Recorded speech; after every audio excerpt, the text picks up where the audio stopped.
a license. But when you take the application there, you'll be told that someone was applied for exploration license. For example, in 2022, someone applied, but up to now hasn't been given the license for exploration for 5,000 hectares. But the cooperative is just requesting for 300 hectares. What can be done? How can you help? The Honorable Minister of Mines and Minerals Development. Thank you very much, Honorable Member, and thank you, Madam Speaker, for the question. So, when there is an exploration license at a particular place, of course, an exploration license has a particular size. So, and then an artisanal miner wants to apply on the same tenement. The first step is to seek consent from the owner of the license. So then, usually the technicality about that is that you cannot apply for an artisanal license on a license that is mining the same mineral that you want to apply for. Then that would be conflict of interest. So if you want to apply for a small license on a large exploration license, make sure what you're applying for is not in that license list in terms of the minerals that that particular license is mining. So you have to do it differently. Then secondly, if you apply for consent and you are not given, you can still appeal to the minister. Then the minister will write back to the owner of the exploration license to state why they are not giving you consent. And they have to give reasons that are valid, because if they are unreasonable, then the minister will be able to give consent and then a license will be issued. That is the procedure. I thank you, Madam Speaker. Thank you. Before tea break, we are remaining with only two names, Kanyama and Mwense. The Honorable Member for Kanyama. Thank you so much, Madam Speaker, for this opportunity that you have given me to ask a follow-up question. Yes, they are speaking. I want to thank the government for the revelation that the 3 companies or mines have been opened. For me, that is a milestone, and would urge you to keep it up. Now, as we talk about copper production, I just want to find out as to who owns these 3 newly opened mines. Is it the usual partnership or is solely owned by the government? I submit, Madam Speaker. The Honorable Minister of Mines and Minerals Development. So, thank you very much, Honorable Member. Madam Speaker, I thank you. So, the enterprise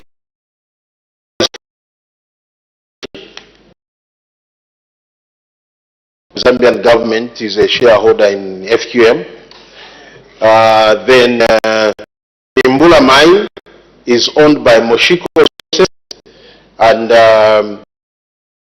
one, I think it's a privately owned mine. It's government. The Honorable Member for Mwense. Thank you, Madam Speaker. In your statement, you did allude to the greater framework. Your anchor policy has been to establish the Minerals Regulation Commission. How far have you gone with the policy direction? Thank you, Madam. The Honorable Minister of Mines and Minerals Development. Thank you very much, Madam Speaker, and thank you. There's a lot of progress.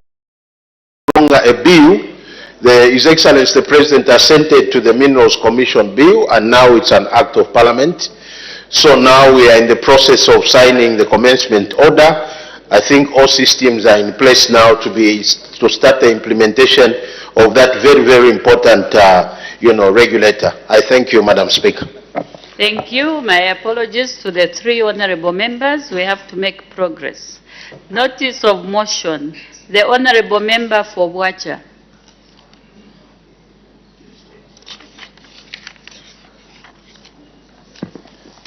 Thank you very much, Madam Speaker. report of the Parliamentary Select Committee appointed to scrutinize the presidential appointment of Mr. Justice Evans Mwembani Hamaundu, retired, Mr. Kaumbu Mondela, Mrs. Engwase Banda Mwale, Mr. Jackie Kalala, and Mrs. Nalucha Benanet Gangaziba to serve as chairperson, vice chairperson, and members of the Anti-Corruption Commission Board, respectively, and Mrs. Daphne Pauline Soko Chabu to serve as Director General of the Anti-Corruption Commission, SEC Board. Thank you. Is the motion seconded? Yes, Madam Speaker. Thank you. Seconded by the Honorable Member. The question is that this House adopts the report of the Parliamentary Select Committee appointed to scrutinize the presidential appointment of Mr. Justice Evans Mwembani Hamaundu, retired, Mr. Kaumbu Mondela, Mrs. Engwasi Banda Mwale, Mr. Jack Kalala, and Mrs. Nalucha Bernadette Nganga Ziva to serve as chairperson, vice chairperson, and members of the Anti-Corruption Commission Board, respectively, and Ms. Daphne Pauline Soko Chabu to serve as Director General of the Anti-Corruption Commission for the 4th session of the 13th National Assembly, laid on the Any debate? The Honorable Member for Bwacha. Madam Speaker, I beg to move the report of the Parliamentary Select Committee appointed to scrutinize the presidential appointment of Mr. Justice Evans Mwembani Hamaundu, retired, Mr. Kaumbu Mondela, Mrs. Evans Engwase Banda Mwale, Mr. Jack Kalala, and Mrs. Nalucha Bernadette Ngangaziba to serve as chairperson, vice chairperson, and members of the Anti-Corruption Commission Board, respectively, and Mrs. Daphne Pauline Soko to serve as Director General of the Anti-Corruption Commission Board. Madam Speaker, this appointment... The Honorable Member for Bwacha next time.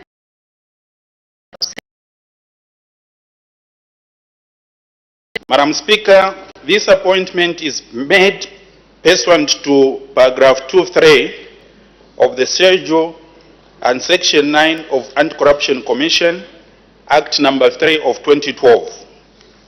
Madam Speaker, the Anti-Corruption Commission, as established under Article 235A of the Constitution, Chapter 1 of the Laws of Zambia, is a key governance institution and the lead agents in matters of corruption. It is mandated to prevent, investigate, and prosecute corruption. It therefore plays a critical role in governance, in good governance, and upholding the rule of law in this country. The committee therefore resolved that only competent persons with unquestionable integrity, diligence, eminence, sound character, and above all, committed to the promotion of the rule of law should be appointed as members and Director General.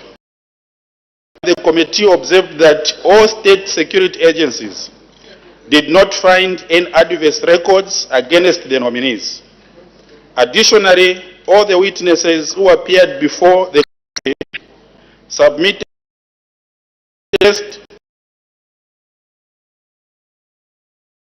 to serve in the positions to which they had been appointed. In that regard, they supported the appointments.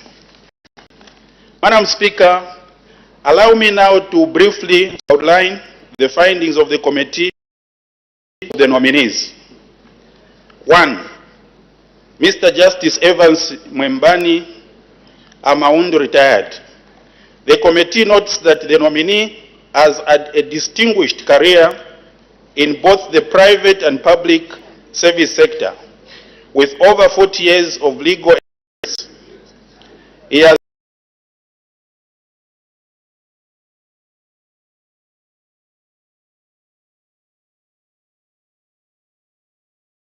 on 16th January 2020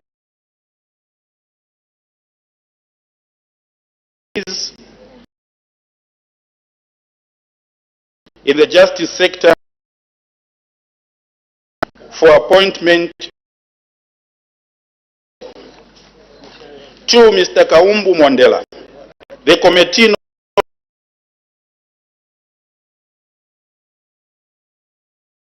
40 years experience, international commercial law, corporate insolvency, and dispute resolution. The nominee also served on multiple boards, provided consultant services to various organizations, and worked in various law firms before establishing Kaumbu Mwandela Legal Practitioners in 2019, where he is currently managing partner.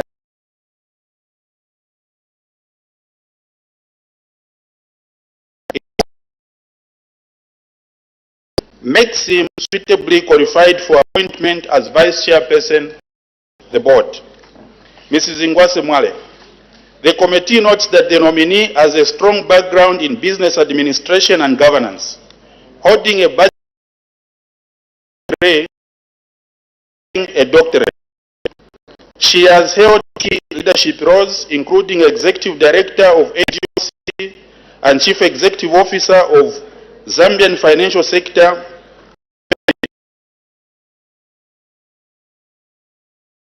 and Police Development, in addition to the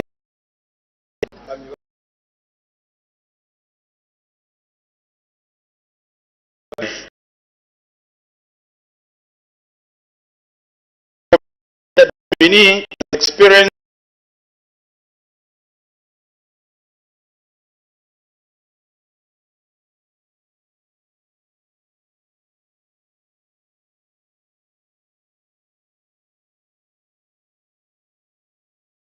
various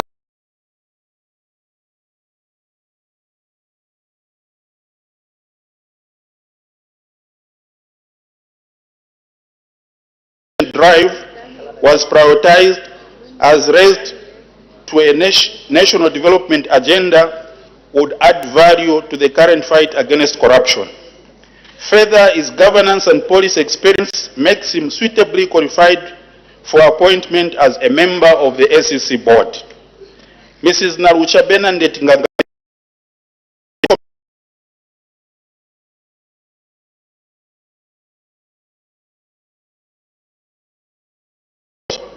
given her over 20 years of experience in governance, development, and communication. Throughout her career, specialist for the EU mission team during the 2006 Zambian elections, and head of police communication and advocacy at NGOCC.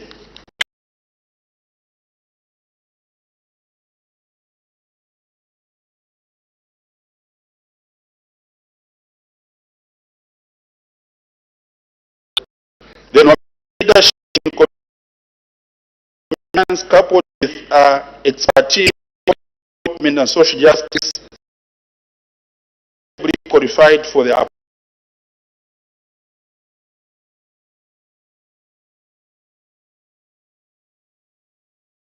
as the essential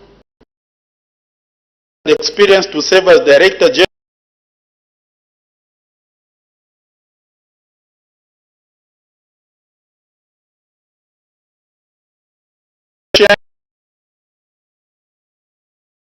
held senior management roles in statutory bodies and is currently serving as Permanent Secretary at the Ministry of Lands.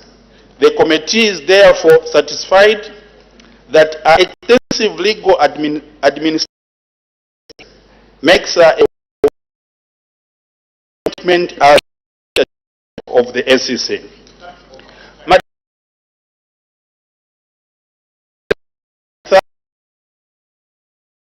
of the written and oral submissions presented to it by the witnesses and the nominees view that the nominees are of sober character.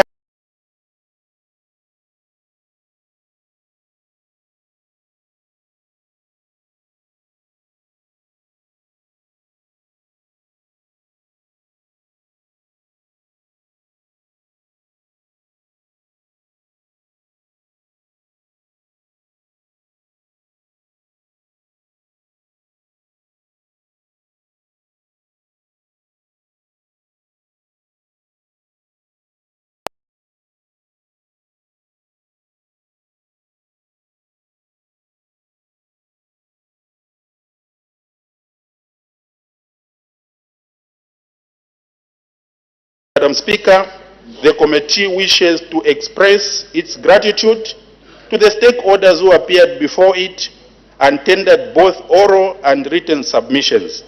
The committee also appreciates your guidance rendered by the Office of the Clerk to the National Assembly. We have the honor to be Madam Speaker's Parliamentary Select Committee appointed to scrutinize the above presidential appointments. With that said, Madam Speaker, I beg to move. Thank you. Does the seconder wish to speak now or later?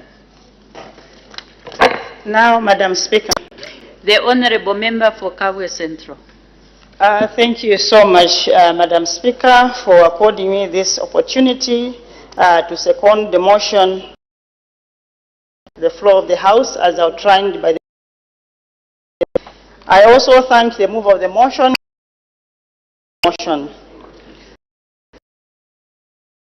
Sufficient to emphasize the most of the salient, of course, opinion upon which the committee supports the ratification of the appointee this afternoon. Madam Speaker, in seconding the motion, I wish to reiterate the observation that the nominees possesses the requisite competence and experience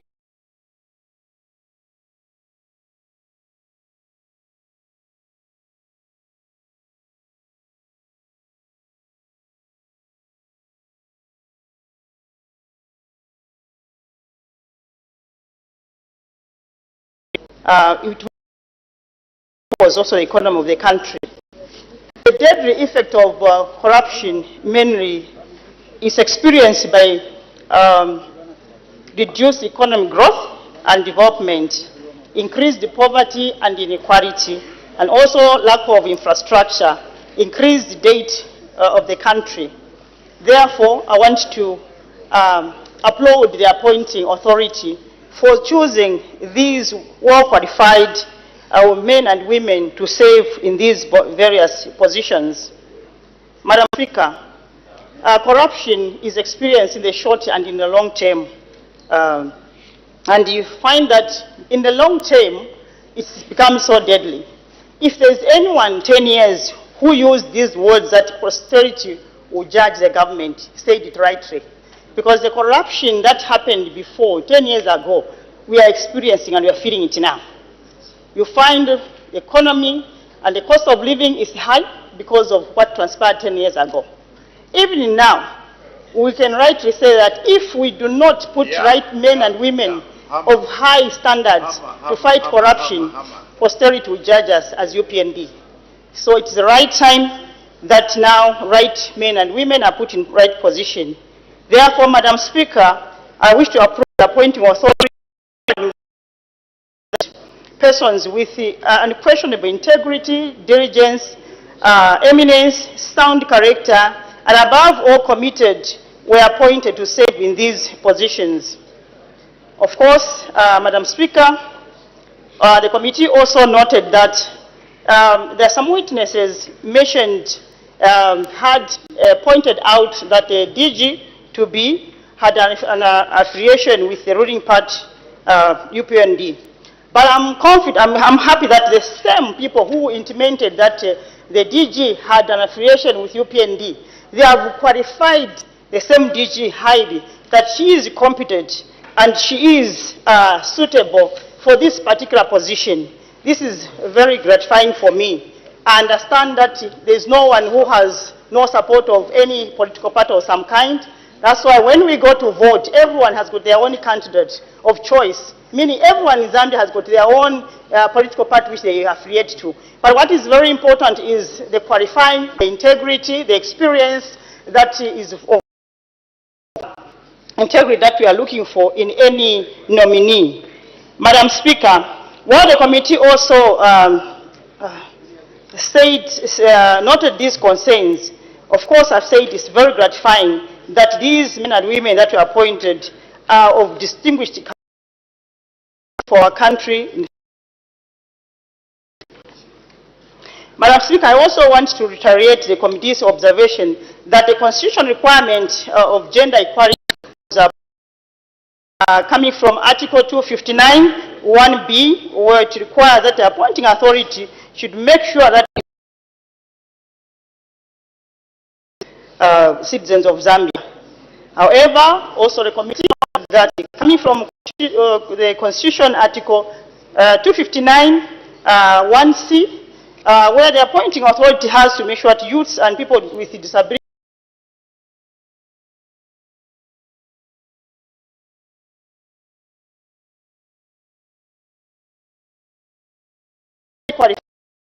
in part of just bringing, if there are any youths that of high integrity, would rather that they join this team so that they learn from people who have got integrity, so that in the future they will take up this very important role.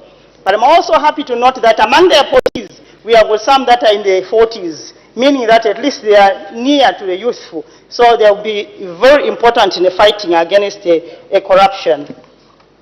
Madam Speaker, as I conclude, allow me to extend my gratitude to the chairperson of the committee for the proficiency, fair, and impartiality and the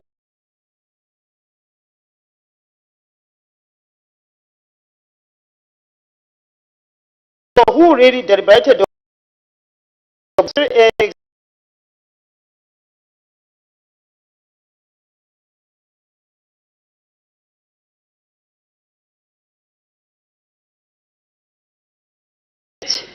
honorable.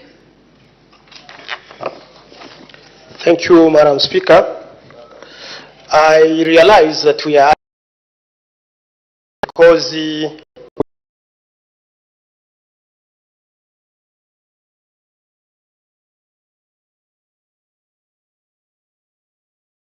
was disturbed, and we are at this station where we have to ratify the new officers. Madam Speaker, allow me at this point to declare interest. It's always important that interest is declared. I declare interest on Mr. Kaumbu, been my good friend, and we have championed the civil society together.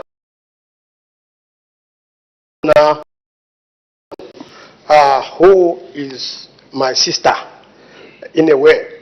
Madam Speaker, I want to start with the issue of Article 259. I think for once there has been a distant attempt, though we do not see the issue of board being accommodated. But I would like to may represent the youth, issues of the youth, looking at the time that is spent in the youth ministry.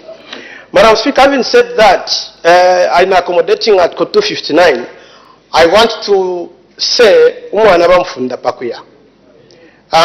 meaning that we are talking about an anti-corruption commission that is currently in disarray. Madam Speaker, fighting corruption is fighting grand corruption, is fighting institutional corruption, is also fighting petty corruption. Madam Speaker, given the three pillars of or types of corruption, it means that we are today are more like an engine that should be the highest of all of us, the 20 million Zambians, to make sure that corruption is fought in a very impartial way. Currently, there is a perception that we heard, of course, when the president was addressing us on national service, he said that corruption and the future. But the scenario that has been created is that there is selective fight of corruption. And you have your own time, you can come and question yourself. When we look at such a scenario, Madam Speaker, we would like to have an ideal situation where corruption is fought because it affects the resources of the Zambian people, and it's not using political faces, it's not using religion or anything else. Madam Speaker, let me also underscore that the relationships, the organizational relationships, the board, what we saw, Madam, with the board and the management was imbalancing and did not have any value to. We saw the other one court and this and that until such a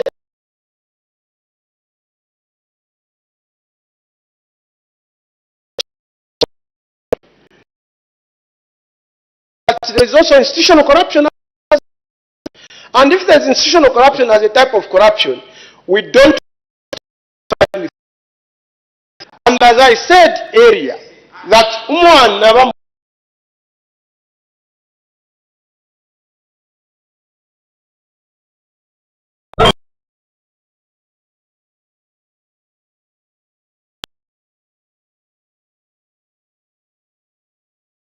them before they start a meeting. What I mean is that the people, the names that we are trying to ratify today should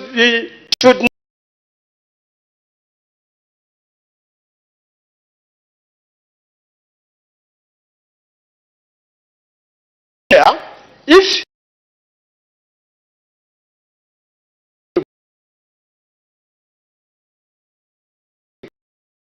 or if it means attend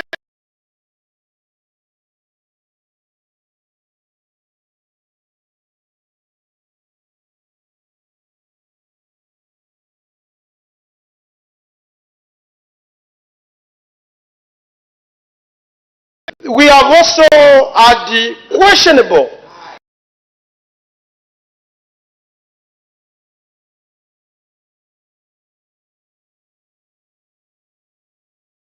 that the anti-corruption has remained mute on such.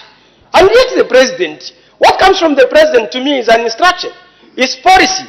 When he says we'll fight former corruption as well as present and future. They don't need to be waken up for them to act. We know, Madam Speaker, I have in mind that there is Gazette number 1123 that requires these institutions to actually present themselves and the information, some of the information to the powers that be. But this does not mean that the president or anyone who is a supervisor of these institutions should be moving with a whip in their hands for them to act. It only sends a picture and the perception that corruption fight has been collapsed into a political game. We want this team to take the corruption fight away from the domain of a political game. Currently,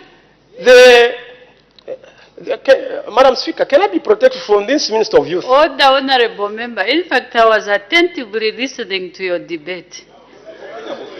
Please, but this Minister of Youth keep on disturbing me. Honorable Member for Chirubi, please don't involve people that debate while seated. You are actually looking at me. It means my communication with you is 100%. Okay, Madam Speaker, but this Minister of Youth should stop disturbing me. You may continue, you are protected. Yes. Madam Speaker, what I was trying to say is that there are values that are in our constitution. On the public service, I think the part in the constitution entails what values are supposed to be followed. That should be a compass. There are also values in our constitution that are supposed to be followed. We want these officers we are rectifying to uphold those values as a compass, because the constitution in Article 9 is clearly stating that the implementation of policies and legal processes are supposed to be anchored on the national values.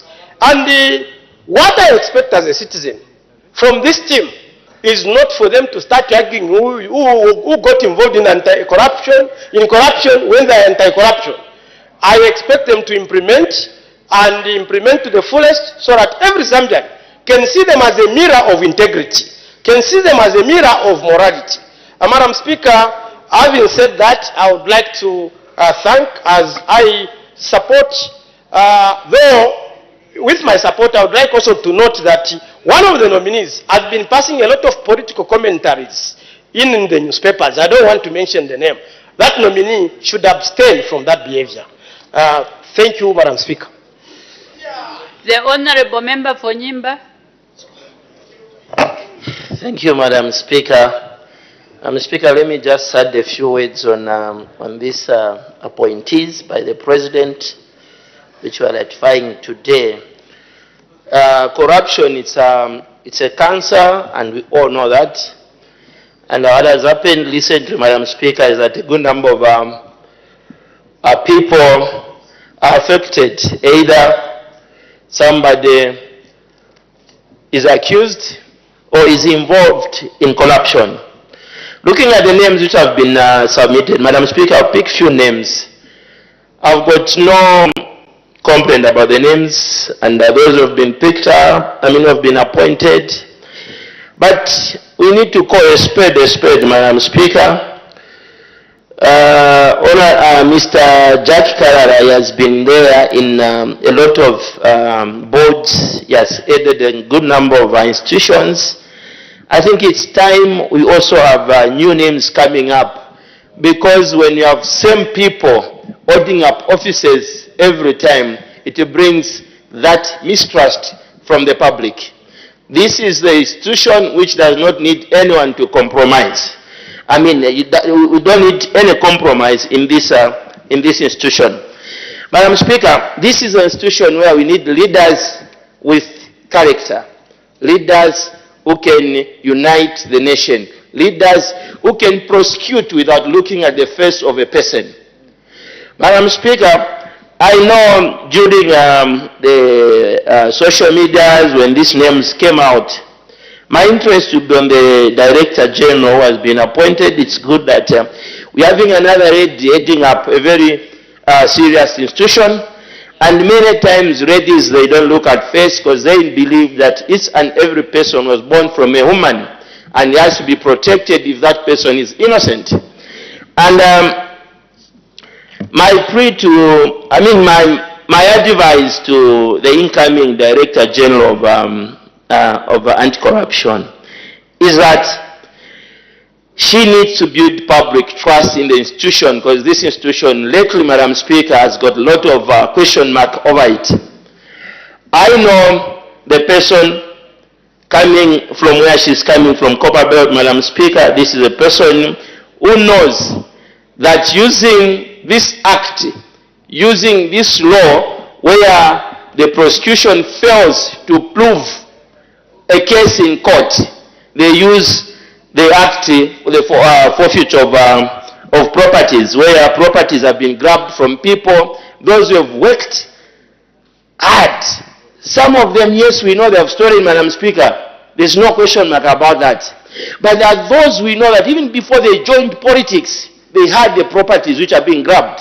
These are the things we need. I know this is a person who understands from way back. She's got 32 years of experience. She knows how people go through hustling to acquire what they have.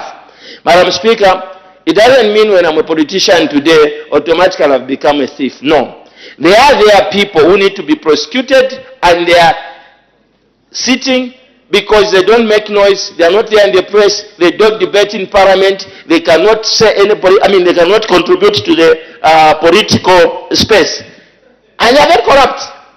And they are free moving out there. And we have people today who are very corrupt and are not being followed because they wear this face. I know, Madam Chabu, you are not one of those people who can look at the face. I trust that you are going to build this institution to a level where if, Madam Speaker, please forgive me, I'll pick one name, I know they cannot beat me. If Honorable Mtati is got in a corrupt case, he should be first as Honorable Mtati. If Menyanzuru is caught... Honorable member, why are you moving away from the report? No, the report has got specific names and we do not debate ourselves. I was giving a practical example, Madam Speaker, because these are the examples we are facing each and every day. Honorable member, we cannot discuss ourselves. Can you please withdraw and then continue? I withdraw, Honorable Mtati, by putting you in the debate. But if I'm corrupt, Madam Speaker, if I'm accused, I should be proven guilty as Menyanzuru. The issue of going to the properties I've acquired before I became a member of parliament, before I became a politician, should come to an end. Because people, they need to have trust in this institution. And Madam Speaker, those who've got negative ideas or negative comments about the Director General, because at one point she applied to stand as a mayor of the city of Ndola, that is a democratic right for any person. Any person can do that, and any person can belong to any political party he or she likes. For me, this is a person who understands from the local authority, the corruption at the local authority, the corruption at the ministerial level, the corruption at where she is now. She knows the corruption out there in the street. And she knows the hustling of the people in the streets. And I believe that we are going to have a new face and a new understanding and the trust of the people of Zambia in this institution. I believe this is a woman who understands that every child matters. Every person was born from a woman, and I know those who are free, who are innocent, will be left free. Please, Madam Chabu, those who are corrupt, don't look at their faces. Make sure you prosecute them. Thank you, Madam Speaker. Thank you. I'll balance up a bit. Before the Honorable Member for Shiwangandu comes in, I'll take somebody from the right. The Honorable Member for Kanyama.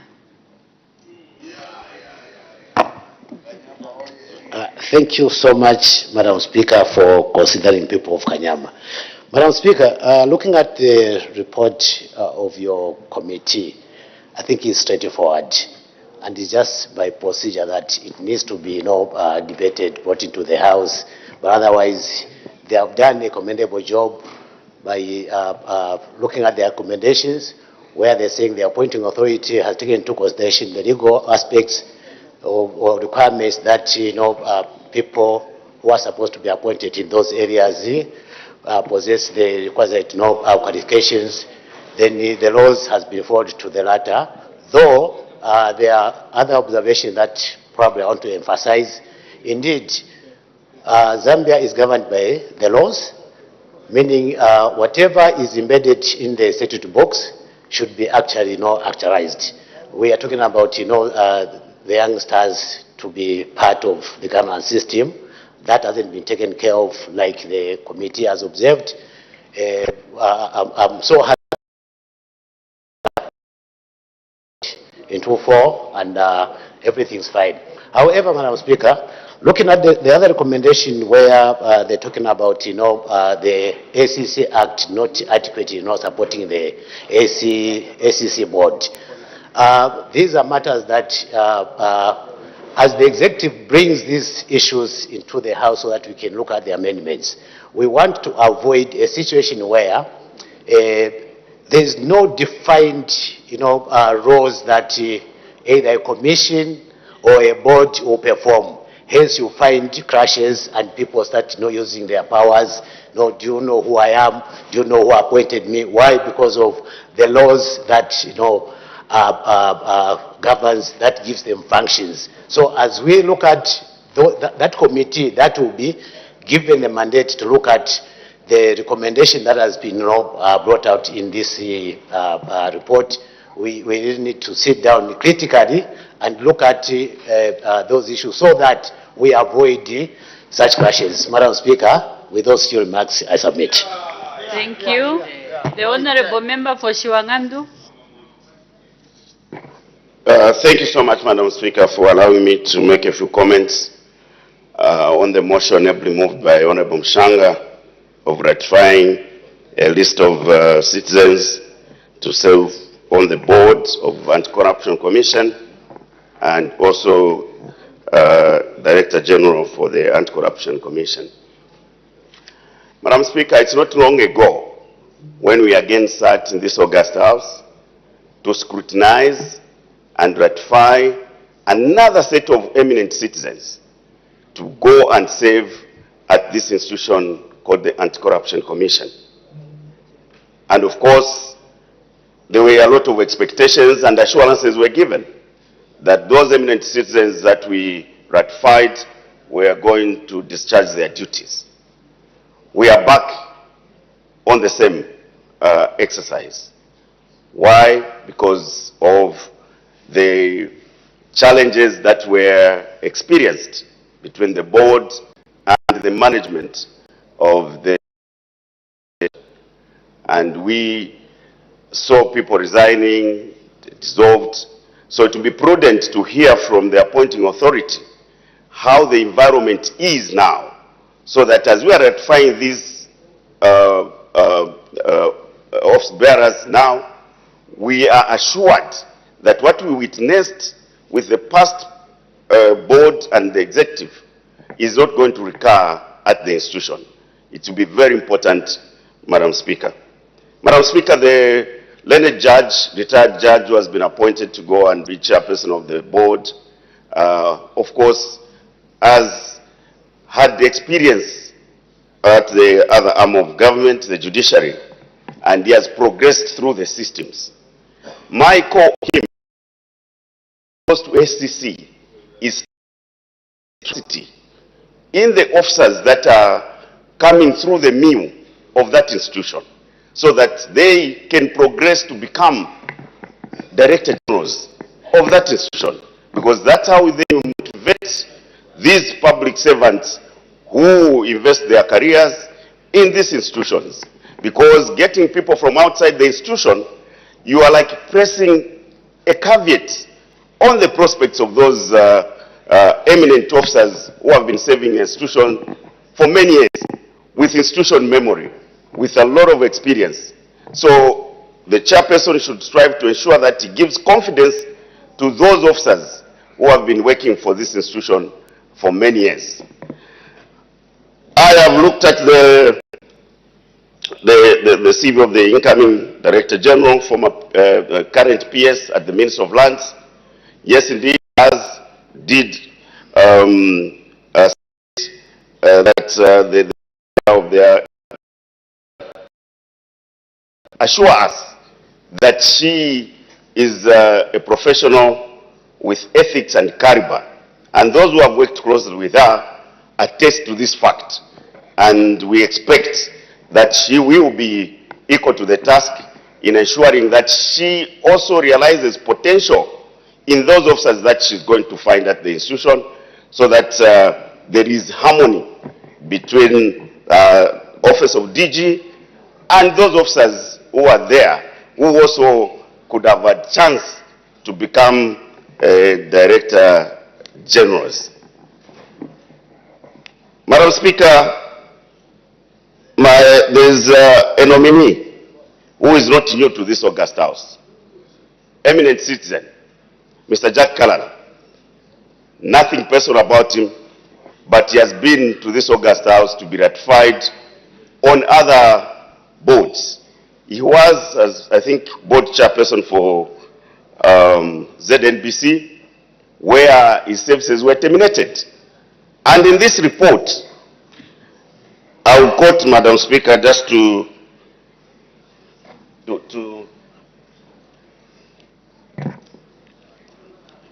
be sure. When your committee was interacting with Mr. Kalala, he was asked to clarify whether he had resigned from the ZNBC board or if his contract had been terminated. He informed the committee that he had a disagreement with the then Minister of Information and Media.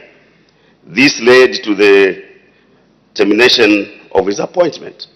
Madam Speaker, this speaks volumes, especially when we look back to what transpired at the SEC, the antagonism that was witnessed between those eminent people that were serving the board and the management.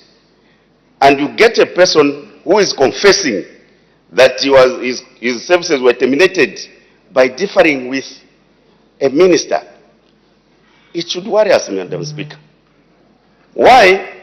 Because what guarantee do we have that this antagonistic conduct of this nominee won't be replicated at the Anti-Corruption Commission?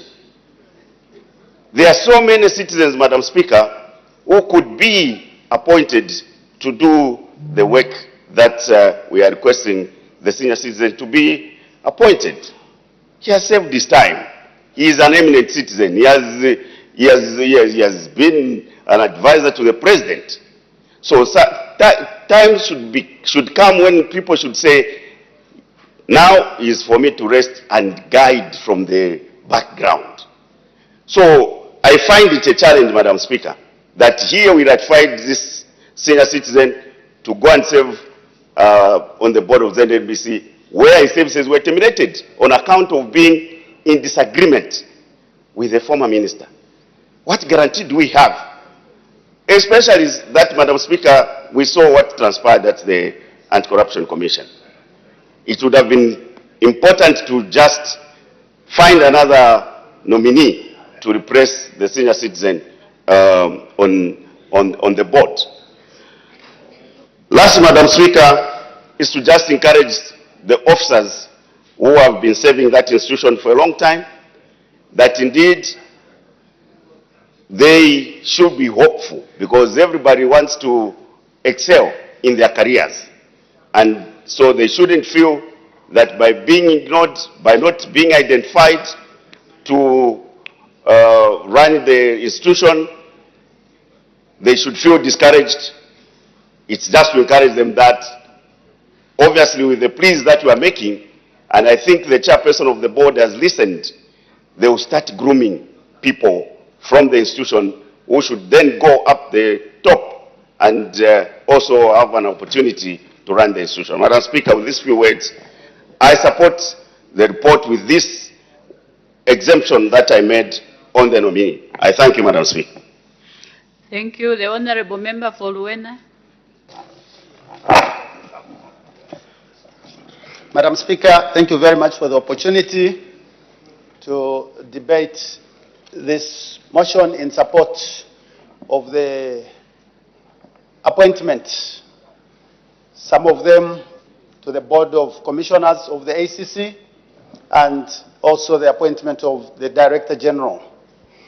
Madam Speaker, it appears we are all of one accord today in appreciating the high levels of integrity that Justice Hamaundo, Mr. Jack Kalala, Mr. Mondela, Ms. Naluchanga Ngaziva, Mrs. Engwase Male are bringing as members of the Board of Commissioners.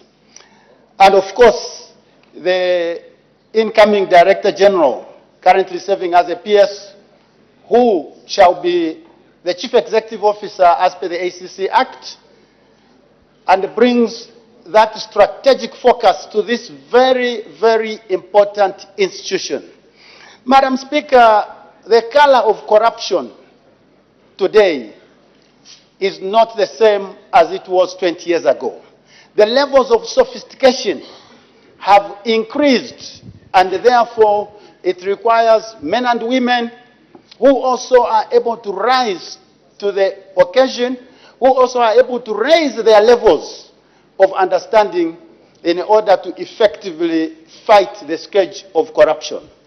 Our commitment to fight corruption in all its forms of yesteryear, of today, and future corruption requires that a comprehensive team, a knowledgeable team, a competent team, and a team that brings high levels of integrity, such as these men and women that we are ratifying this afternoon, be appointed. And therefore, the people of Luena are in full support.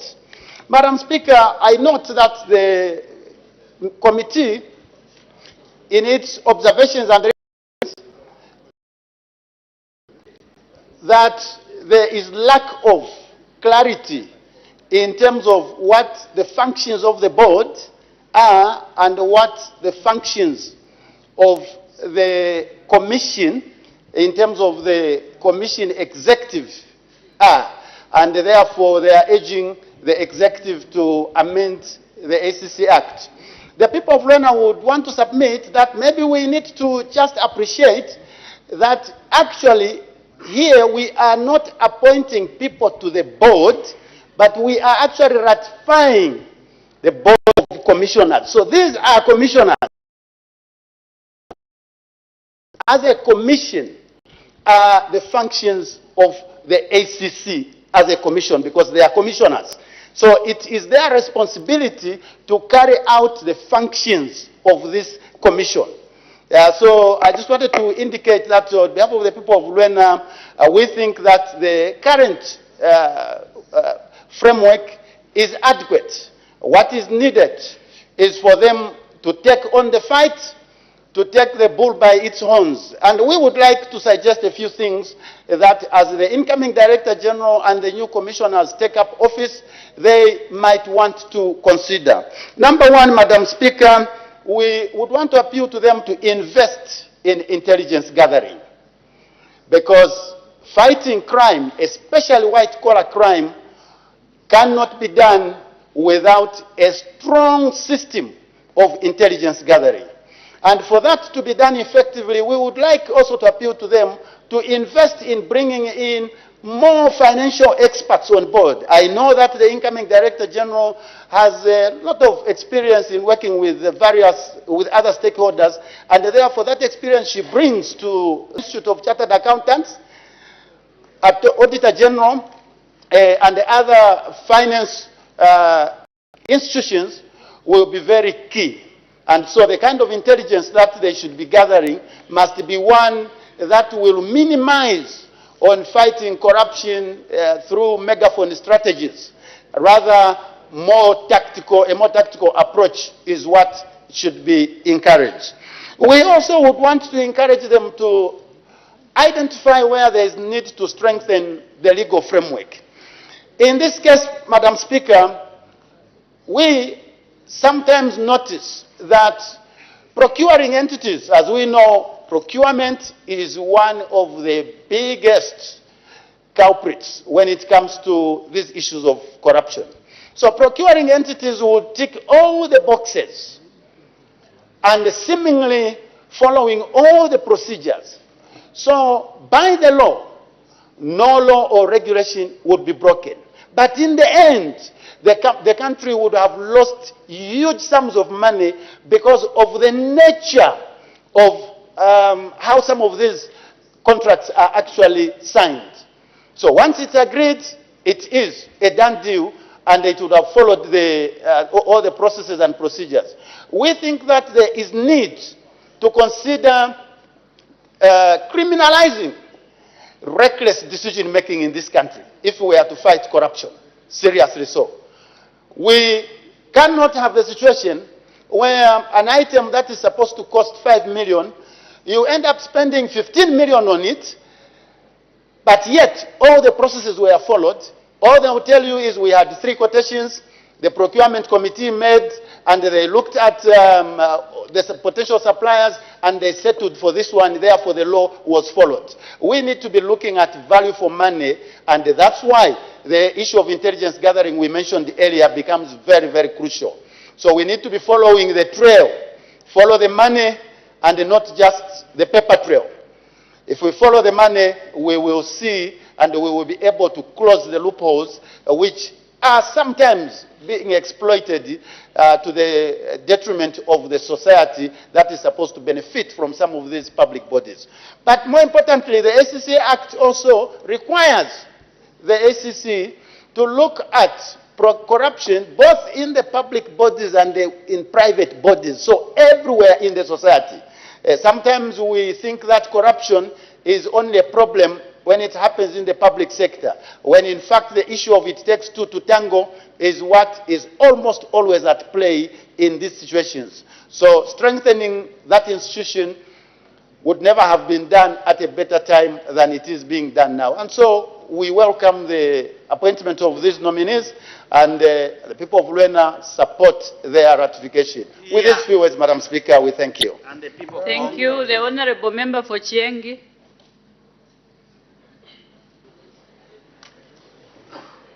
Thank you so much, Madam Speaker. And thank you, the mover of the motion. Madam Speaker, I just want to say something which I believe most of my colleagues have labored to maybe to talk about or have left out. Madam Speaker, people have lost confidence in Anti-Corruption Commission.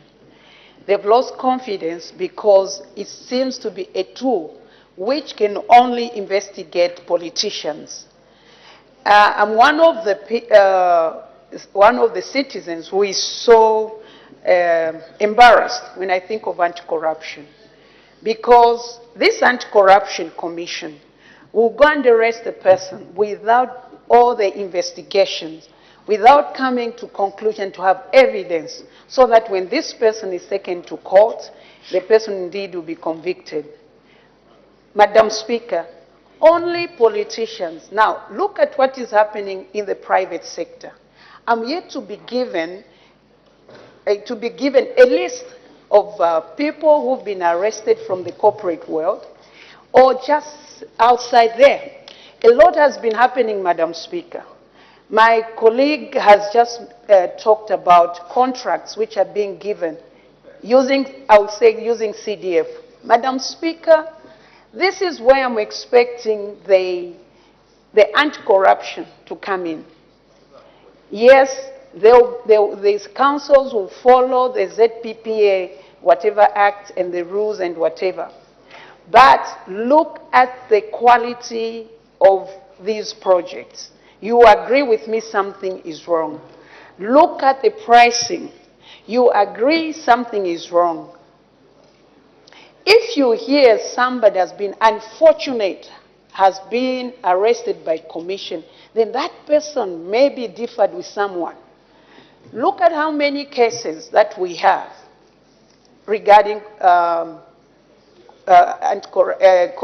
corruption. Madam Speaker, my appeal to the newly nominated or appointed commission members and the Director General is that, please, Zambia is for all the Zambians. Whosoever is reported should be investigated. We should not have the same anti-corruption can investigate other cases for a year, then other cases within 3 weeks, other cases within few days, and the person is cleared. When there's something that is smelling corruption, can smell this is corruption. My appeal to them is that can they do something that will make people of Zambia, and especially some of us, to believe that this institution is worthy to be given taxpayers' money. Each time we are doing budget line, Madam Speaker, when we talk about anti-corruption, I always oppose. If I had the way, I had the powers, I would have scrapped anti-corruption, because this is where we are having challenges. We are having challenges because we've not seen justice, even to those who are just suspected. It's important that it's important that this commission will never again only haunt politicians or those who leave the office. Today we have UPND in office, Madam Speaker. When UPND leaves the office, then they'll be chasing after them. Why not investigate them now and arrest them now? It doesn't make sense. As for me, Madam Speaker, I hope and pray that we're going to see a change. And we're going to see that not only those who are not in the opposition are being persecuted or are being chased after by anti-corruption. Because what is happening right now, Madam Speaker, even the case of, the case which was where somebody sat, was the chairperson, and also nominated who should be members of that committee and awarded contracts and at the same time claimed to have declared interest. That person is supposed to get arrested, but nothing has happened. We're only seeing in the newspaper, no, this one from Ministry of Health or this one. We need to see that the same cases that others have been arrested for, even those others who are in the government, who are working today, should get arrested for the same cases. As for me, I don't even know any of these who have been nominated who are going to be the commissioners. So there's no one that I'll say maybe I have something against him or I support this person. But I want to talk about the integrity of the commission, which it has lost. Even a young person or a kid will be able to tell we are wasting money on them. So they have to gain that confidence from the public. That's what I wanted to say, Madam Speaker. And I also almost forgot, Madam Speaker, the issue of NGOs, how they receive the money and how they spend that money. No one has been arrested. No one has been held accountable for that. But only those in the public offices are the ones who are corrupt. These are the things that we should look into. These are the things that we should look into. Do we only have corrupt people in the government or politicians? No. Corruptions are all over. So we need to have a commission which will be on its toes, trying to eliminate this corruption thing in our country. Thank you so much, Madam Speaker, and to those who are being ratified, just know that Zambia is for Zambians, and we expect you to work hard so that we'll have confidence in anti-corruption. Otherwise, it will be just a sheer waste of taxpayers' money. Thank you, Madam Speaker. The Honourable Member for Chama North. Thank you, Madam Speaker, for according me this opportunity to say some few remarks on this select report. And first and foremost, I want to thank the select committee for having done a very good job. Madam Speaker, going through the statements from all state agencies, law enforcement agencies, they are all pointing to a situation whereby all these people have been nominated. I think they have not found anything adverse reports against these particular individuals, and therefore I support the appointment of these officers in the Anti-Corruption Commission. Madam Speaker, I'm a very strong advocate of the fight against corruption. However, the Anti-Corruption Commission has got a mammoth task to shed off that perception that the institution is corrupt. And the public have been wondering that if the institution is corrupt, is perceived to be corrupt, how can they be able to fight corruption? I am very, very confident that these are eminent personalities.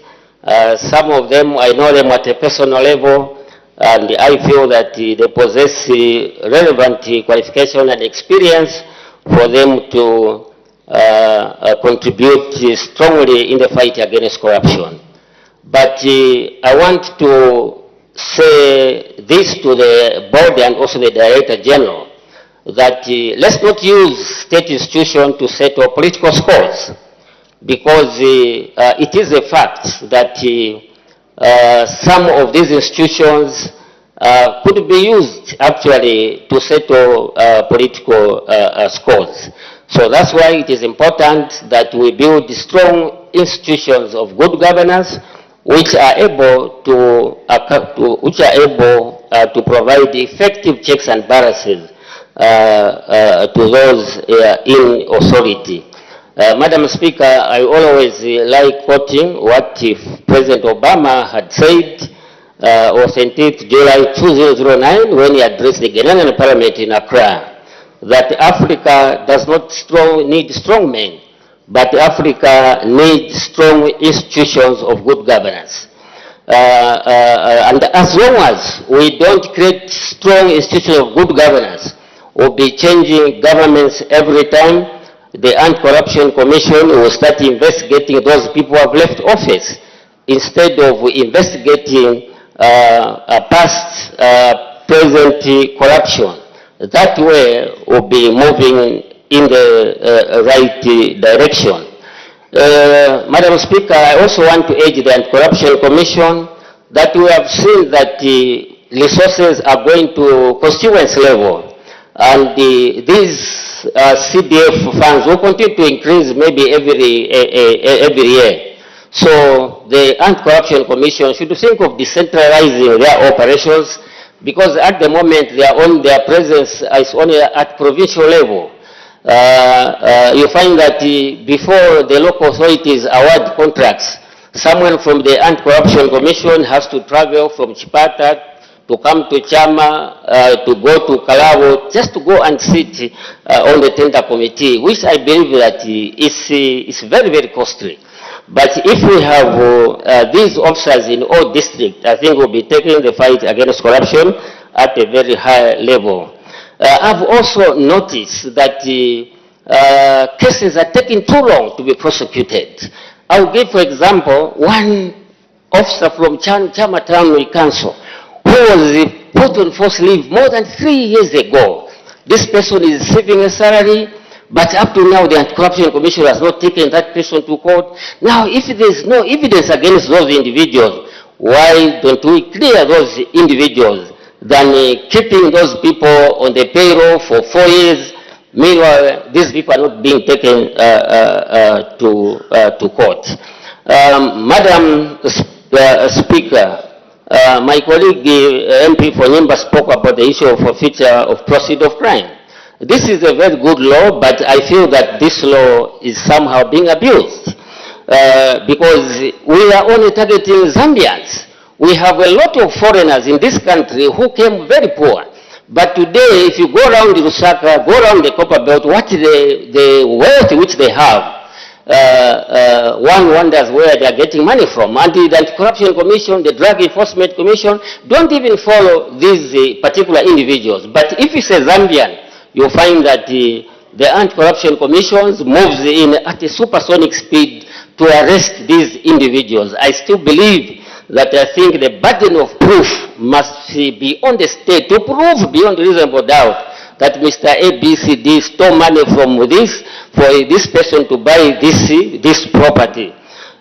So in the process, people are losing property, maybe because the Anti-Corruption Commission, maybe they have overvalued that particular asset. And for these Zambians to prove in court, you find that it's extremely very difficult. People are losing property, not maybe that they are stolen. So I think that is an area which I feel that the board and the Director General at SCC should be able to look into this matter. Please, I know that you are distinguished men and women. Let's resist political pressure. These institutions once more should not be used as institutions to settle political scores. So with these few remarks, Madam Speaker, I say I support this report and I support ratification of these officers in the Anti-Corruption Commission. I thank you. Thank you. The remaining members, we have run out of time. If we have to close this report. I'll ask the Honorable Minister of Foreign Affairs and then the Honorable Minister of Justice who will respond. Thank you, Madam Speaker. for giving me this opportunity to debate on the motion, which is on the floor of the House, regarding the report that is up for adoption following the nomination for appointment of eminent members of the Zambian society to take up positions at the board level and as Director General, respectively, of the Anti-Corruption Commission. Madam Speaker, listening to the debate on the floor of the House, it is clear that there is no serious contention about the qualifications of the persons that have been put forward for ratification by this House. Therefore, I would urge that we as a House do adopt the report, support the submissions made therein, and ratify the appointment of the individuals that have been put forward. That being said, Madam Speaker, and since I know a good deal about the nominees, I'd like to weigh in very briefly on the debate. To start, Madam Speaker, we have Mr. Justice Hamaundu, recently retired from the highest level, the apex court, and a distinguished legal practitioner that has served this country with diligence. Despite retiring, Madam Speaker, at the highest level, is willing to still serve this country, is capable of doing so, and even at the special Supreme Court session that was given in his honor, delivered a final judgment which was full of wisdom and spoke to the law.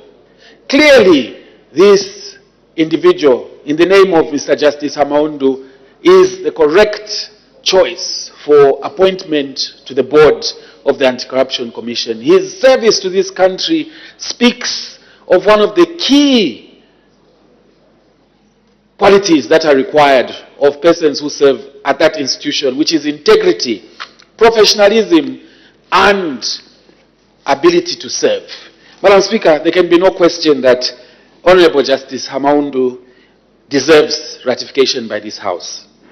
The nomination of Honorable Justice Hamaundu deserves ratification of this House. Madam Speaker, I have had opportunity to work with one of the other nominees. In fact, I might, at the risk of embarrassing him, state that he was trained at a law firm where I was serving at material time many, many years ago, Mr. Kaumbu Mondela. I know him as a legal practitioner from his formative years.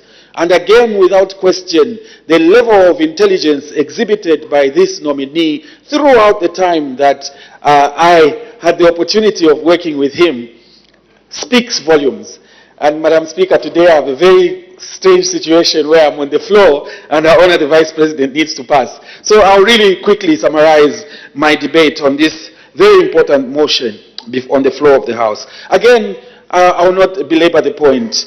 Mr. Kaumbu Mondela is one of those that has contributed significantly to the growth of the jurisprudence in the Zambian legal sector, and therefore is eminently qualified for this role. Let us speak, Madam Speaker, of the other nominee, Mrs. Daphne Chabu. Again, distinguished service, one of the pillars of the legal profession on the Copper Belt when she served in private practice and before. Without question, this is indeed an individual that is suitable for appointment and therefore should be ratified by this House. Madam Speaker, similarly with the other nominees, and more importantly, speaking to the fact that each and every one of them has distinguished themselves in service, and therefore we must not avoid an opportunity to do the right thing for Zambia. Madam Speaker, let me also very quickly address the peripheral issues that some of the honorable members spoke to regarding the Anti-Corruption Commission as an institution. First and foremost, we must understand that there are positions that need to be filled. We have a duty to do. And secondly, we must understand that the law as it is now clearly sets out what the institution ought to do, and the law is blind. contrary to some of the assertions that have been put forward here, that it is aimed at politicians and so on and so forth. There is nothing in support of that rhetoric. What is there is the law. And we must remember in this House, as the lawmakers ourselves, that the law is blind. We must also look at the fact that the Anti-Corruption Commission has served in this period diligently through recoveries that have gone through a rigorous court process, not by the institution. It merely investigates and takes these matters forward. The courts of the Republic of Zambia, with competent jurisdiction, have ensured that the provisions of the law are applied and applied equitably. This is why we see that in over 57 years plus of our independence, we have seen the highest level of recoveries during this period of the New Dawn administration. That will tell us that the work that is being done is not based on political persecution, as some of the speakers would want the public out there to understand, but is based on factual, law-driven recovery. And where does this recovery go? In fact, the Anti-Corruption Commission must walk with its head high. We had the recovery of 65 million kwacha very recently, Madam Speaker, before we forget. That money was put back in the pockets of the people that deserved it through giving it to our students in this country for their use in the living and learning.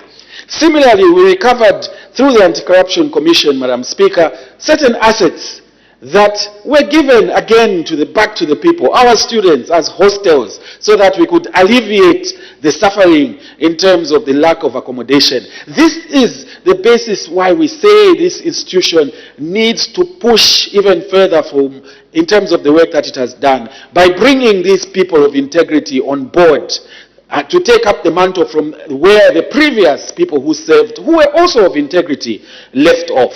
Now we are taking this further and better, as we say in the legal profession.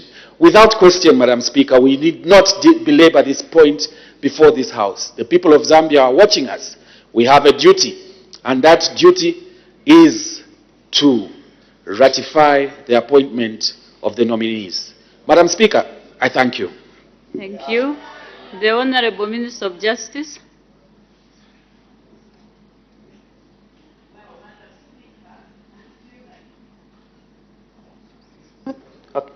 Madam Speaker, I feel like justice has already been served. There's very little much that the Minister of Justice has to do, but given that it is an obligation, I will proceed as well to add a few points from the ministry that is in charge of ensuring that our people are actually ratified. First and foremost, let me appreciate all the members that have debated, and of course my predecessor, who has anchored it so well and almost literally concluded, not almost, and so making my job very easy, having been in that ministry, and as I always tell him, you're always welcome back. Honorable colleagues, on behalf of the Zambian people, I think one of the things I've heard all of us lamenting or wanting to see is a Zambia that is corruption-free. I think when you summarize everything, you condense all that has been said from different angles with different pronunciations and all the points we have raised, is that Zambians are tired of corruption and we want a Zambia that is free of corruption. And that is what your president wants. This president, by the name of President Hakainde Hichilema, he has been on record saying we need to fight corruption like yesterday because of the cancer that it is and what it erodes us from, the desks that children should be sitting on. Why is it that in 2025 we are still talking of children in Kembe, in other constituencies, still sitting on dead floor? Because we normalize corruption as a country. We admire those that actually amassed wealth in a way that is not responsible. And so we have to remind ourselves that every time corruption happens in government, in politics, and those out of politics, we are actually killing life. We are killing souls. Today we have hospitals which still do not have running water because those resources were taken somewhere else for personal gain. I think as a country, it is our challenge, not just for the Anti-Corruption Commission, but to all of us to remember that when we are put in positions, we are not there to amass wealth, but only to be stewards of this great nation, the Republic of Zambia. If each one of us can keep that in mind, that I'm only a steward for such a time as this, and there will be a challenge and a reckoning time, I think we will walk with our heads up and saying, I cannot do this for the sake of the Zambian people. I thought I breathed my spirit there, but just to say we are appreciative to the committee for its recommended work.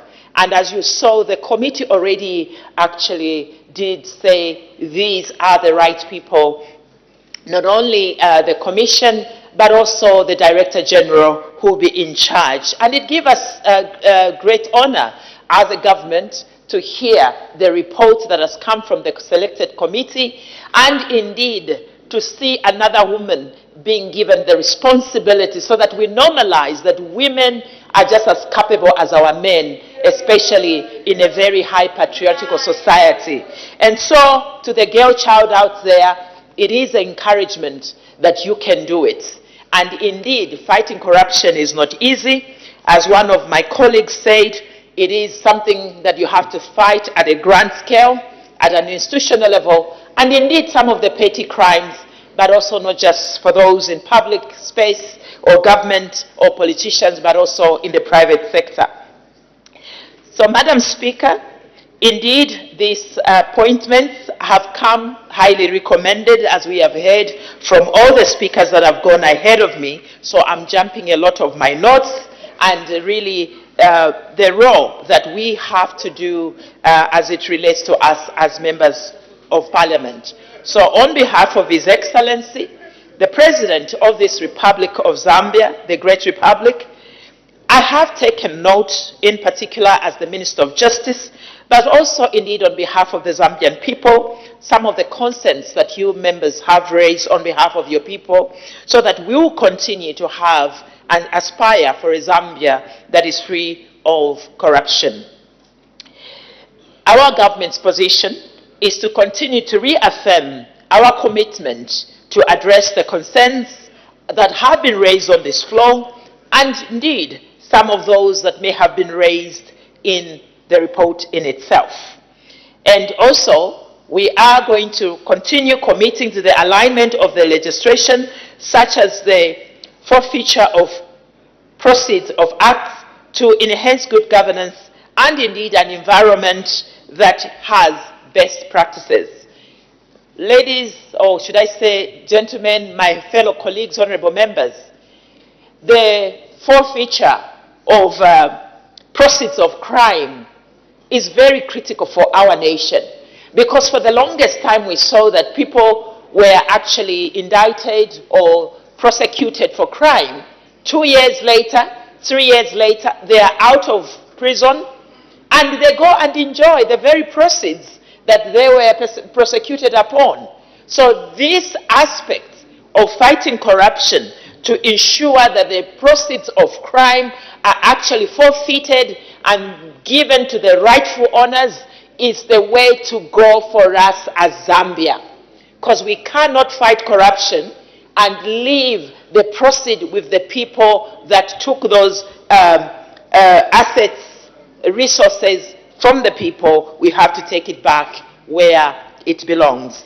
So allow me, therefore, Madam Speaker, to also appreciate the comments that came from one of the honorable colleagues about the environment at the Anti-Corruption Commission.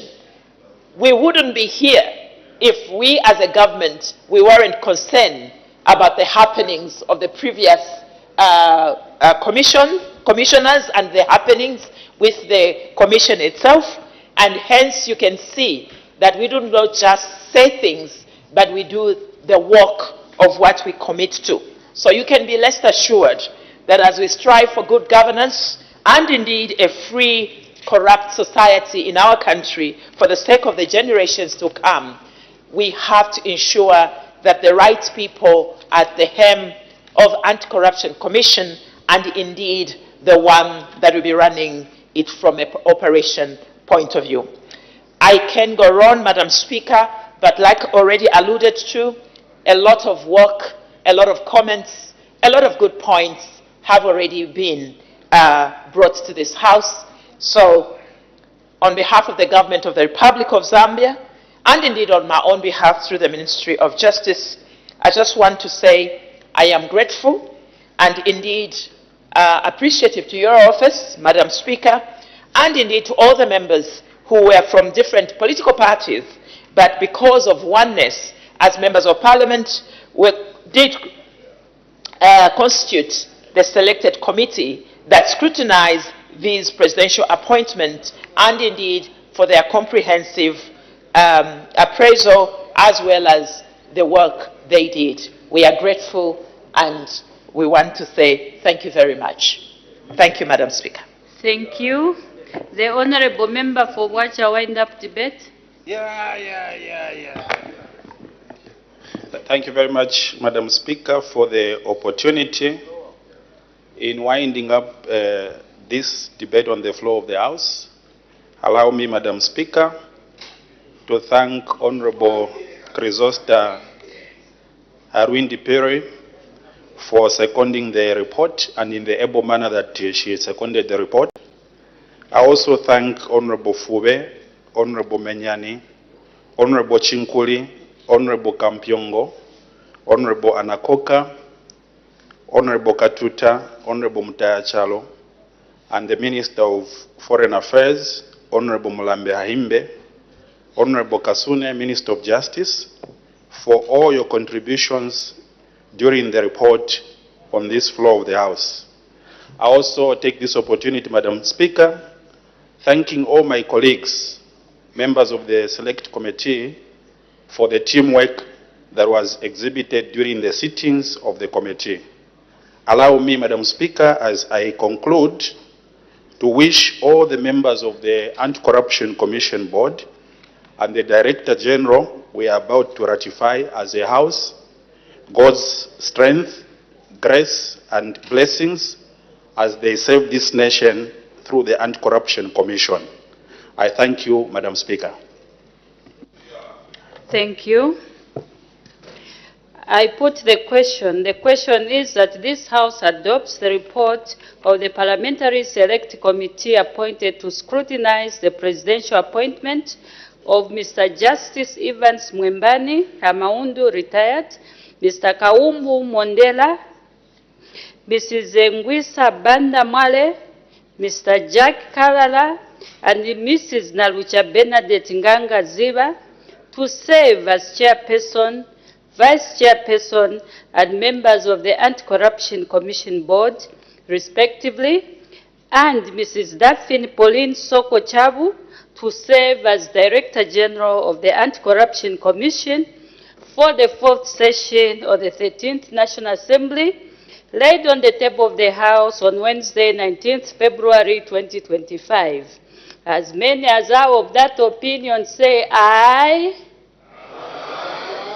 All the contrary say no. The ayes have it.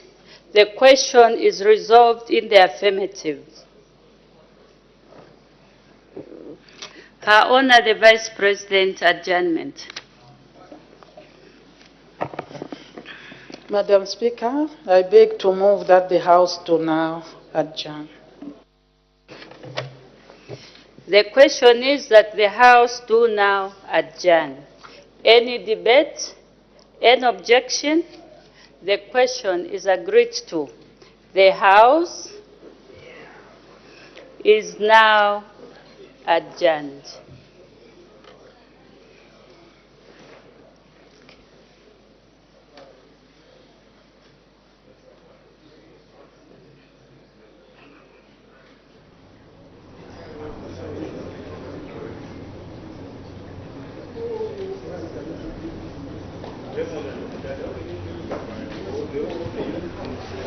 Thank you very much for staying with us on the Parliament Television. Business of the House has just been concluded with the ratification of the Director General and Board Chairpersons for the Anti-Corruption Commission Before we close the live debate for today, we have a look at business that has been discussed on the floor of the House today.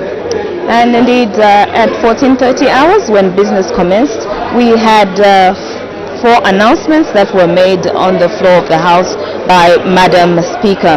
So the first 3 announcements were basically to recognize pupils and teachers from 3 learning institutions from Kawa Secondary School, Inspire Leadership School, and Grandma Nursery and Primary Schools. And then the last announcement, Pauline? Yes, the Honorable Madam Speaker in this announcement informed the House that in accordance with provisions of Standing Order 176.3, she had made the following changes to the composition of the Standing Orders Committee. 1. Mr. Stephen Kampyongo MP to replace Mr. Remember Simutale MP, and 2. Mr. Davison Mwandu MP to replace Mr. Emmanuel Musonda MP. Okay, and then after the announcements, there came 3 ministerial statements. Pauline, the first one? In one of the ministerial statements we had was from the Minister of Health, and this was a ministerial statement on the status, on the health status of Mr. Edgar Chagwalungu, former President of the Republic of Zambia, and Ms. Edith Zewelani Nawakwi, President for the Forum for Democracy and Development. And in his statement to the House, the Minister of Health, Honorable Elijah Muchima, did comment on the health status of the 6th Republican President of Zambia, Mr. Edgar Chagwalungu, and Ms. Edith Zewelani, President for the Forum of Democracy and Development. And Mr. Muchima did say that government cannot divulge and discuss the health status of any citizen because every Zambian citizen is entitled to privacy. Further, he said that the medical practitioners' ethics, as it borders on betraying the doctor-patient relationship, which is sacrosanct. He did, however, inform the House that every Zambian wishes the 6th Republican President, Madam Nawakwi, and many other Zambians in similar circumstances, good health. So this particular statement was not discussed, as it is usually the case with most ministerial statements, because of what the reasons that had been given by the Honorable Madam Speaker, the guidance that she gave earlier. Okay, so and then the second ministerial statement that was delivered on the floor of the House by the Minister of Health was on the mpox situation in the country. And in delivering his statement, he started by saying that disease outbreaks of pandemic and epidemic nature do not only cause widespread morbidity and mortality, but are disruptive in social, political, and economic lives of citizens. And he did go on to say that the index case of mpox was first detected on 8th October 2024 in Chitambo, that's in Central Province. This, he said, marked the beginning of the outbreak in the country. And then he also added in his statement that as of 8/25, a total of 20 cases had been reported across provinces in the country, with 14 in Lusaka, 5 on the Copperbelt, and 1 case in Central Province. The minister further said that the surveillance and response teams across the country remain on high alert for any further mpox cases, and he did urge everyone to remain vigilant and take preventive measures to reduce the risk of transmission. He did say a number of measures have been put in place to mitigate the spread of this disease, and some of the measures include avoiding close contact, practicing good hygiene, using protection, being aware and seeking medical attention promptly. He said, and he added another measure as staying informed and educating others. So these are some of the preventive measures that have been put in place to reduce the risk of transmission of mpox. In his statement, he further urged the general public, through, of course, the House, to remain calm as government was taking all necessary measures to contain the spread of mpox in the country. He further called upon citizens to adhere to preventive measures and report any suspected cases to the nearest health facility. And in finalizing his statement, he ended strongly by saying that together with vigilance, cooperation and adherence to all measures that have been put in place, Zambia can minimize the impact of mpox and keep communities safe. Yes, after that statement on mpox, the final statement was a ministerial statement by the Minister of Education on the implementation of the new curriculum. And in his statement, the minister did inform the House that he was confident that the 2023 Zambia education curriculum reflects the views of the broad spectrum of Zambians and is well crafted to support Zambia's development agenda as well as the broader aspirations of Africa and the world. He further said that the transition from grade 7 to grade 8, Form 1 follows the structured placement criteria. He said that there has been no automatic progression since 2022 and that learners who do not meet the performance standards will repeat grade 7 while those who qualify will proceed to Form 1. He added that the provincial education officers, PEOs, had been guided to prioritize boarding and day secondary schools for Form 1 placements. And in this case, where the learners who pass the grade 7 examinations cannot be accommodated in existing schools, the PEOs had been instructed to identify basic schools suitable for upgrading to offer education from Form 1 to Form 4. He noted that the initiative is aimed to ensure equitable distribution of resources and increased secondary school availability across the districts. The minister further said that the selection of schools is based on factors such as adequate infrastructure, feeder population, proximity to existing secondary schools, capacity for expansion, availability of qualified learners, and also the availability of teachers. He further said that his ministry is ensuring that the needs of the newly upgraded schools inform upcoming teachers. The newly upgraded schools inform upcoming teacher recruitment, thereby ensuring they receive the necessary teaching staff to support the new curriculum. And the minister also informed the House that education remains the foundation of the nation's progress and that government is steadfast in its commitment to strengthening education infrastructure and ensuring quality learning for all. He further said that the 2023 to 2025 budget allocations for the Ministry of Education reflect this dedication with a strategic focus on early childhood education and secondary infrastructure development. And in conclusion, he said that in order to support the implementation of the 2023 curriculum, government had significantly increased the budget allocation from 5,600,000 Zambian kwacha in 2022, 2023 and 2024 to 155,600,000 Zambian kwacha. He said that this substantial increase underscores the government's commitment to strengthening the education sector and ensuring the successful rollout of the new curriculum.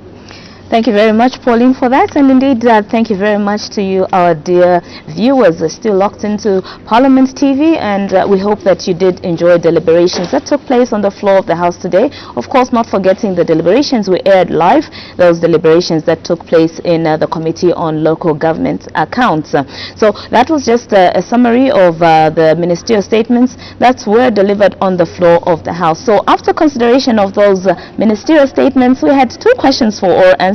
The first one was posed by a Isoka Member of Parliament, Ms. Marjorie Nakaponda, and basically in her question, she wanted to find out whether the government had any plans to harvest water during the 2024 to 2025 rainy season, and what other measures the government had taken to ensure adequate supply of water in Isoka district. And of course, this question was directed to the Minister of Water Development and Sanitation. So in giving a response briefly, briefly, the minister did say that yes, the government did indeed have plans to harvest water during the 2024-2025 rainy season. And amongst the measures that had been put in place, the minister did say that it was going to use the existing water harvesting structures. Then it was going to rehabilitate and repair some of the water harvesting structures, and also to construct about 20 dams, and also to rehabilitate about 14 dams. And then I also did say the government was using the drought response plan, and that is where it was going to put measures such as drilling and installation. So this is briefly the answer that was provided by the Minister of Water Development to that very important question that was posed by Soka Member of Parliament, Honorable Marjorie Nakaponda.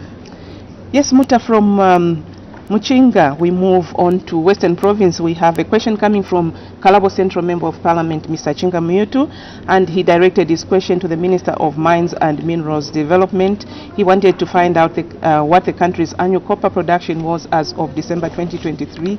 And the second part of the question, how many mines were opened from January 2020 to December 2023?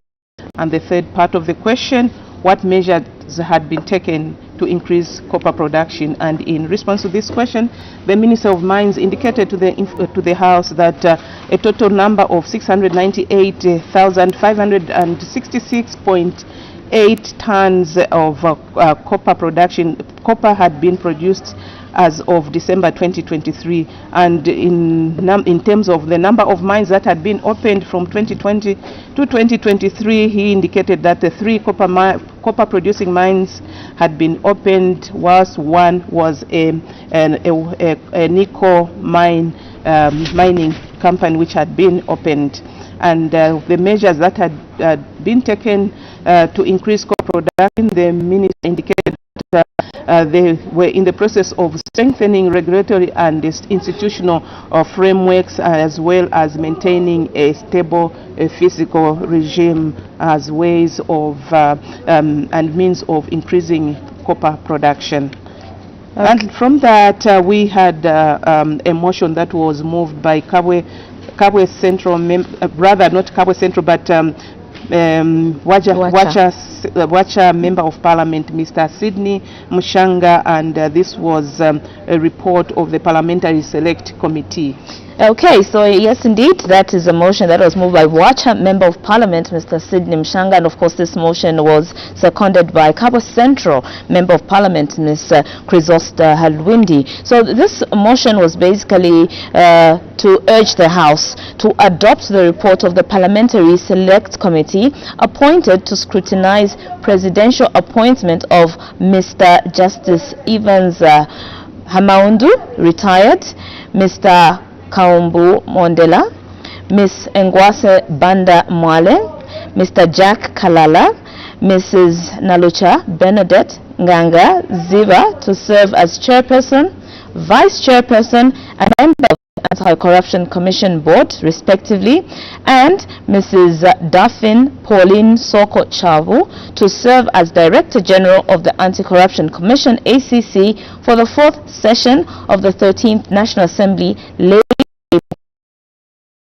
19th February 2025. As I said, this motion was moved by Washa Member of Parliament, Mr. Sidney Mshanga, and seconded by Cabo Central Member of Parliament, Ms. Chrysosta Halwindi. But those are not the only members who debated. There were other members who debated before the mover actually wound debate on that motion. Let's get to hear the members who added their voice to this motion. Pauline?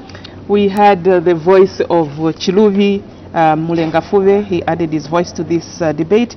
We also had the voice of Nyimba, Mr. Menyani Zulu. Others were Kanyama Member of Parliament, Mr. Monti Chinkuli, Stephen Kampyongo, Shiwangandu, Muvita Anakoka Luwena, also Given Katuta Chienge, Member of Parliament, and others included Yotamu Mutayachalo, Chairman of Member of Parliament, and also the Minister of Foreign Affairs and International Cooperation, as well as the Minister of Justice, Honorable Kasune. So those are some of the members of Parliament who added their voice to this motion that was being debated on the floor of the House, and the motion has since been adopted by the House. And indeed, that wrapped the end of business in the House. Business in the House commenced at 14:30 hours and only came to a stop at about 18:38 hours. So as always, from Parliament TV, we say thank you very much for watching Parliament TV. Of course, we really appreciate your viewership. We are nothing without you, and we always hope that you continue watching Parliament TV as we endeavor to bring Parliament closer to you. So, Pauline, we call it a day? Yes, Muta, it's been a long day. We can all wish you a very good evening, but remember that we continue bringing Parliament closer to you through the committees that start at 9:30 hours every day. So join us tomorrow at 9 hours. From all of us at Parliament Studios, we wish you a lovely evening.